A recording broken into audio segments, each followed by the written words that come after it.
कैसे हो दोस्तों। स्वागत है आपका आपके अपने यूट्यूब चैनल ड्रीम ऑफिसर पर।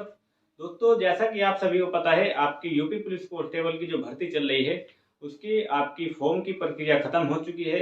अब आपकी फाइनली एग्जाम डेट भी आ चुकी है। आपकी एग्जाम डेट फाइनली क्या आई है? आपकी 17 और 18 फरवरी को आपका एग्जाम कराया जाएगा 4 शिफ्ट में। ठीक है, 4 शिफ्ट में आपका एग्जाम कराया जाएगा।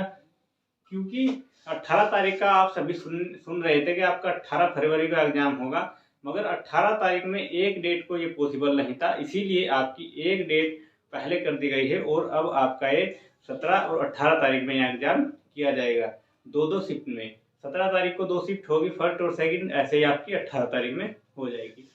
तो ये तो आपकी रही एग्जाम की।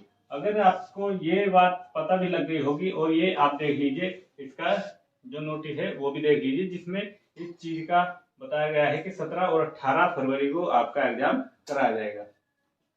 24 फरवरी का ये नोटिस है, जिसमें यह बात क्लियर हो रही है आपका एग्जाम 17 और 18 फरवरी को होगा। अब बात करते हैं आपके, ये आपका एग्जाम तो हो गया। स्टूडेंट के बहुत कमेंट है कि आपका ये नॉर्मलाइजेशन का क्या सिस्टम है, नॉर्मलाइजेशन किस आधार पर दिया जाएगा। तो नॉर्मलाइजेशन में आपको बता दूं, जो आपके एग्जाम हो गए उसकी शिफ्ट के आधार पर आपको नॉर्मलाइजेशन दिया जाएगा। अगर आपका एग्जाम हार्ड आता है, क्वेश्चन ज़्यादा टफ आते हैं, तो अगर आपके 100 क्वेश्चन है और आपने ये समझ लीजिए 100 में से आपके 90 सही है, 10 गलत है, और दूसरे के अगर 110 सही है और 10 गलत है, तो जो अगर उसका सिंपल थोड़ा हार्ड कम हार्ड आपका एग्जाम था तो उसको कम नॉर्मलाइजेशन दिया जाएगा, और जिसका एग्जाम हार्ड था उसको आपका नॉर्मलाइजेशन ज़्यादा दिया जाएगा।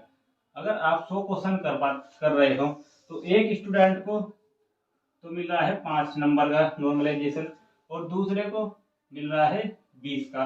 तो ये इसीलिए हो रहा है, जो मैंने आपको बताया है। ये जो आपका होगा, ये आपका होगा सिंपल, जिसमें थोड़ा सिंपल थोड़ा सा आसान इनका एग्जाम होगा। और ये आपका जो हार्ड एग्जाम होगा उसके बावजूद भी क्वेश्चन ज़्यादा अटेम्प्ट किए होंगे, और नेगेटिव मार्किंग ये समझ लीजिए कि क्वेश्चन ज़्यादा गलत नहीं किए होंगे, इसीलिए इन वाले स्टूडेंट को नॉर्मलाइजेशन ज़्यादा दिया जाएगा। तो एक बात आप भी समझ लीजिए, अगर आप एग्जाम करने जाओगे तो एग्जाम में आपको क्या करना है, एग्जाम में बिल्कुल भी आपको गलती नहीं करनी है। जहां पर आप अगर किसी क्वेश्चन में तुक्का भी मार रहे हो, अगर आप उसमें 75% श्योर हो तभी आप उसमें आंसर लगाना, नहीं तो जितने आप क्वेश्चन सही करोगे उनका तो नुकसान है, बाकी जो आपके सही होंगे वो भी घट जाएंगे, और जो आपके गलत होंगे वो तो घट ही जाएंगे। ठीक है, तो नॉर्मलाइजेशन आपका आपके जो एग्जाम होगा, एग्जाम के एग्जाम के ऊपर डिपेंड करेगा कि आपका एग्जाम कैसा है, सिंपल है या हार्ड है, उस आधार पर आपको नॉर्मलाइजेशन दिया जाएगा। और अब आपको क्या करना है, अब आपका जो है प्रैक्टिस कीजिए बस, क्योंकि अब थ्योरेटिकल पढ़ने का टाइम नहीं रहा है। आपके 17-18 तारीख में आपका पेपर है और आपके लगभग 20 दिन बचे हैं। 20 दिन में आप सभी को प्रैक्टिस करनी है। एक बार आपका पूरा रीजनिंग, पूरी हिंदी का पूरा प्रैक्टिस सेट आपको निकालना है, जिससे आपकी जो क्वेश्चन करने की कैपेसिटी है वो बढ़ जाएगी। और आप अगर अभी 50 क्वेश्चन एक कर रहे हो तो उसके बाद आपकी लगभग 75 क्वेश्चन की कैपेसिटी बढ़ जाएगी एग्जाम के लिए। ठीक है, तो ये आपका नॉर्मलाइजेशन ऐसे जोड़ा जाएगा।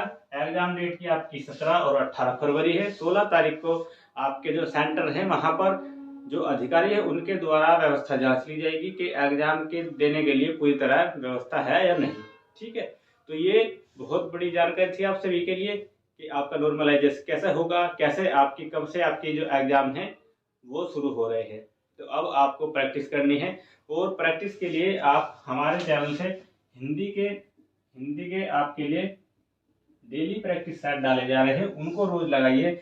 अगर आप उनको लगाओगे तो आपको पता लग जाएगा किस लेवल के क्वेश्चन आते हैं, फिर उसी लेवल के आपको क्वेश्चन तैयार करने हैं, जिससे आप हिंदी में अपना बहुत ही अच्छे से कर सके।